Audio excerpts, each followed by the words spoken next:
Hello guys, nanonood pa kayo ng The News Listener by Angelo. Now, panoorin natin tong bagong pasabog ng Bilyonaryo News Channel laban kay Sara Duterte. Kasi sabi dito sa YouTube at nakikita nyo din to sa iba't ibang social media platform. At sabi dito, bagong affidavit laban kay Sara Duterte, lumutang umano'y manumalyang confidential funds isiniwalat. Okay, so panoorin natin nito guys and I will give some my opinions about the matter. Okay? So panoorin natin. Ang taon mula nang ma-impeach si VP Sara, isang bagong affidavit ang lumutang. Kaugnay ng umano'y katiwaliang kinasasangkutan ng pangalawang Pangulo, kabilang ang umano'y maanumalyang paggamit sa kanyang confidential funds. Ayon sa sinumpaang salaysay ng isang Ramil Madriaga na nakuha ng Bilyonaryo News Channel, siya umano ang inatasan ng VP na bumuo ng Vice Presidential Security Group noong manalo ito sa 2022 elections. Ayon kay Madriaga, December 2022, nang personal siyang abutan umano ng ilang duffel bags ni Colonel Raymond Lachica, ang miyembro ng VPSG, na una nang nadawit sa investigasyon ng korupsyon sa OVP at DepEd. Ang mga duffel bag na ito naglalaman daw ng 33 to 35 million pesos each. Wow. Isa raw ang dineliver sa isang mayor sa Laguna. Isa rin ang dinala sa isang comedy bar sa Quezon City na pagmamay-ari umano ng isang San Sebastian College of Law alumnus. Dito niya raw nakita si VP spokesperson Reynold Munsayak na inutusan daw siyang iwan ang pera sa opisina ng naturang comedy bar. Isang duffel bag din daw ang idineliver sa parking lot ng Office of the Ombudsman. Sa isang pagkakataon din daw, inutusan siyang mag-deliver ng sasakyang naglalaman ng 80 million pesos sa parking lot ng isang mall. Kalaunan, nakita niya umano itong minaneho ng asawa ni Ombudsman Prosecutor Ryan Kilala.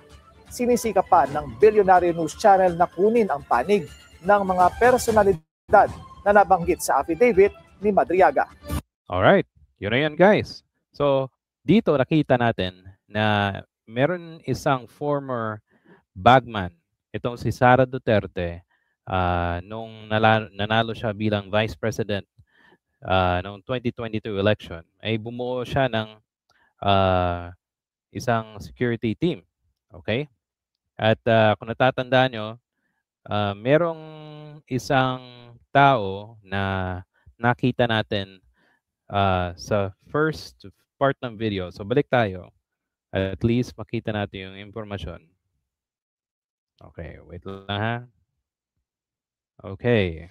So itong affidavit, okay, ay galing mismo sa isang former bagman.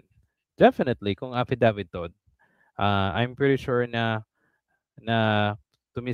humarap ito sa DOJ o sa ombudsman kasi natatandaan ko, merong mga tao at mga personality na magpa-file ng plunder case laban kay Sara Duterte sa kanyang confidential funds. Kung hindi umusad doon nung impeachment court nung Senado, kung natatandaan nyo, hindi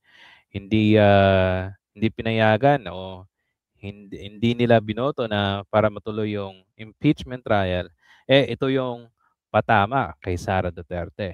Okay? So, let's continue. Sabi niyang affidavit sa number 13, so when Mayor Sara won, yung tao na ito na nagsalaysay ay gumawa siya ng Vice President Security and Protection Group. Okay? So, yan ang yung kanyang gagawin is provide security intelligence work para kay Sara Duterte. It was during that I personally introduced and recommended Colonel Dennis Nolasco to her. Tapos number 14 was one of my students in Presidential Security Group. Okay. At that time, he was commandant of the PSG training school. It was Nolasco who tapped service of Raymond Dante Lachica to head the VPSPG. Si Lachica yung sinabing nadawit dun sa Siya daw, kung natatandaan ko, siya daw yung may hawak ng confidential funds. Okay? At supposed to be, guys, ang confidential funds at intelligence funds, hindi po dapat ang Vice President may hawak nito. O wala dapat siyang pondo na hawak ito. Okay? Kasi hindi po intelligence agency ang Vice President. Di ba? Ano lang siya? Civilian agency ng gobyerno. Okay? So, klaro yan. At sabi dito, sila Chika daw. Okay? Natatandaan ko yung sila Chika doon sa um, Quadcom hearing. Kasi tinalakay doon yung actual na corruption sa confidential funds ni Sara Duterte na hindi mahanap ng mga nag-iimbestiga noong panahon na yon. So, makakabigay ng maraming impormasyon kung makikita natin itong sila Chika na to. Okay? So, punta tayo sa number 15. Sabi dito, from July 22, 2023 of April, I work with Colonel Lasco and La Chica. Our work involved tactical transport service, securing VP, Sara, and other VIPs, conveying highly confidential information and transporting large amounts of money. Persons instructed by VP Sara. Kasi humingi na ng si Sara Duterte, humingi na siya ng confidential funds sa, I believe, natatandaan ko, base doon sa mga reports, si Bongbong Marcos mismo, yung pondo niya, I don't have the specific name of that fund, pero ang ginawa nila, yung pondo galing doon sa opisina ng presidente ay inilagay at ipinanangalan na confidential funds at saka intelligence funds. Nakita yan ng Makabayan Block. Okay?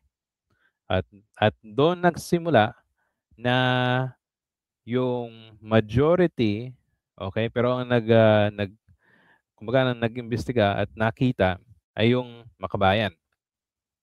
At nung nag-away na yung mga Duterte tsaka yung Marcos, ito na yung ginamit nilang panglaban kay Sara Duterte. O, di ba? O, sige. So, yan ha. Bale, from July 22 to April 23, itong tao na to ay nakatrabaho niya itong dalawang security officers ni Sara Duterte at mayroon silang dalang pera. Okay, so forward natin sa what number? Okay, ito yung confidential funds 22 to 2023. Around December 22, months after nanalo si Sara Duterte, si Nolasco nag-send daw ng message sa kanya. Pumunta sila ng around 1:30 at nag-stay sila with the two DepEd vehicles arrive at past 3 p.m. with 4 duffel bags. Okay, anong duffel bags? With duffel bags, guys. Ito, pakita ko sa inyo para meron kayong idea. Yan. So, yan ang duffel bags. Okay? So, pwedeng ilagay dito yung pera na i-deliver nila. Okay? So, balik tayo doon sa information. Okay, dito sa YouTube. I arrived at Ultra. So, meron siyang 4 na duffel bags sa dalawang sasakyan sa DepEd. O, di ba? Kasi si Sara Duterte, naging DepEd secretary siya. Right? Okay. Tapos, at number 18, La Chica handed me the portion of the money amounting of 33 to 35 million per duffel bags to be delivered to various people. Okay. So, yan. So, punta tayo sa forward natin. So, one duffel bag of money was for mayor in Laguna. Personally delivered to a man in Cabuya, Laguna. Sino kayang mayor doon? Okay. So, sige, sino pa? 18.2. Another duffel bag was delivered to a comedy bar owned frequently by SS Seed Law alumni located in Timog Arena area rather.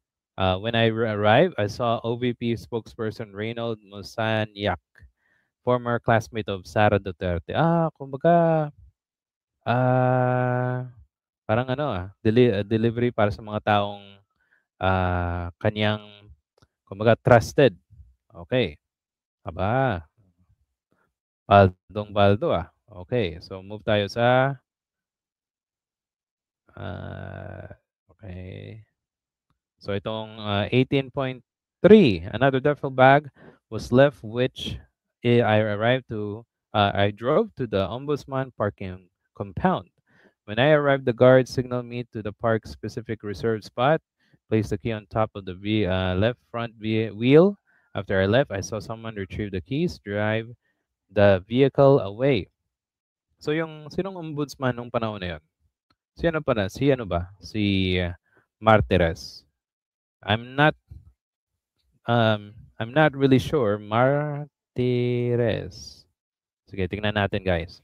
Para at least malaman natin kasi merong impormasyon na yung si Martires ay yung kanyang salin ay lumaki ng halos doble. Okay? Pero we'll see. Okay?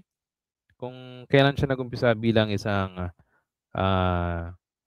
ombudsman. So, let's see. Okay. So, bale, this is after. So hindi si ano, hindi si, because kung titignan natin yung date, okay, hindi natin alam kung anong date ng pagpunta niya sa ombudsman. Pero kung that time, ombudsman na to si, ano, si Martires, kasi yung confidential funds, 22 to 2023. Okay. So, bale, kung si Martires pa yung ombudsman, definitely merong sigurong nangyari. Di ba? Kasi this is 2022 and 2023. Okay? So an amount of duffel bag money, kung merong pera, that means i-deliver to kay Martires. Posible, di ba? Kasi sabi dito, ombudsman, sino yung pinaka-highest doon? At pinaka-silent sa corruption nung time ni Duterte. O, di ba? So, posible na siya yung tumanggap. Di ba, guys? Okay, so move forward natin. Tapos okay, so 19, on another occasion, under the same period, I handed yung kay containing amount of roughly 80 million. Okay. Tapos instruct me to drive it to the parking lot of SM Mega Mall. I followed the instruction, locked the car, tapos some retrieved and drove off. Okay, one day I saw same driven by wife of Ombudsman prosecutor named Rhea, who was classmate of Sara Duterte. Aba, kumbaga, itong perang ibinigay, kung totoo man to, hopefully, maging totoo kasi hindi naman siguro maghahangas itong tao na to na lumantad at magbigay ng kanyang affidavit sa mga agencies na para mag-imbestiga kasi hindi lang to simpleng nakawan eh. Imagine niyo if more than 10 million pesos, 35 million pesos, 30 million, tapos 80 million. At posibleng itong nakuha sa mga confidential funds ni Sara Duterte. Imagine nyo, 125, 11 days na wala, naubos. Tapos meron pang 500 doon sa kanyang opisina sa DepEd. Diba? Kasi merong DepEd dito na sasakyan. At malamang ito yung mga ginamit na sasakyan para i-deliver yung pera sa kung sino man na mga taong ibibigyan ni Sara Duterte. So, I hope malaman to ng ating mga kababayan at at least meron tayong pag-iisip na kay Saldico nga, lumantad siya sa social media pero wala siyang affidavit, hindi siya umuwi, hindi siya nagpakita para bigay ng kanyang salaysay, hindi siya pumunta ah, para i-notaryo yung kanyang testimonya, 'di ba? So, dito malalaman natin kung si Sara Duterte ay malinis na tao kasi most yung sinasabi niya, anti-corruption na siya, na yung gobyerno daw corrupt. Eh, mismo siya na mismo yung taong isa sa mga pinaka-corrupt dito sa ating bansa. Ang daming ang daming mga nangyari na ah, yung kanyang opisina nung mayor siya, ghost employees, ang lalaki ng confidential funds ng isang mayor. Imagine nyo, it was, if I remember, mga more than 3 billion pesos in 3 to 6 years. So, ang laking pera, di ba? At guys, sa tingin nyo, si Sara Duterte ba ay makakasuhan? Actually, merong mga tao siguro mag-iisip na hindi yan makakasuhan kasi vice president siya. Ito, pakita ko sa inyo last na lang. So sabi dito from Gemini, ang isang vice president ay walang immunity for criminal cases. Kaya natatandaan ko si Sara Duterte naglahad ng kanyang statement kasi by next year, meron ng planong mag-file ng impeachment case laban sa kanya ulit. Kasi meron naman talagang valid nga na reklamo na dapat tignan. Kaso nga lang, yung Senado hindi tinuloy yung impeachment. So akala nila wala nang lagpas na sila, 'di ba? Meron pang balakid. Sana tuloy-tuloy na 'to para malaman natin yung katotohanan na kung meron bang perang nilustay si Sara o tama siya, 'di ba? Kung tama naman siya, wala siyang kinalaman, dapat nung una pa inexplain niya na kung sino yung mga Mary Grace Piatos, 'di ba? So, guys, ano sa tingin nyo? Kung meron po kayong suggestion, comment sa ating video, paki-comment po sa ating comment section. At if nagustuhan niyo po ito, please hit the like and subscribe button. Salamat po sa panonood and I'll see you sa susunod na video.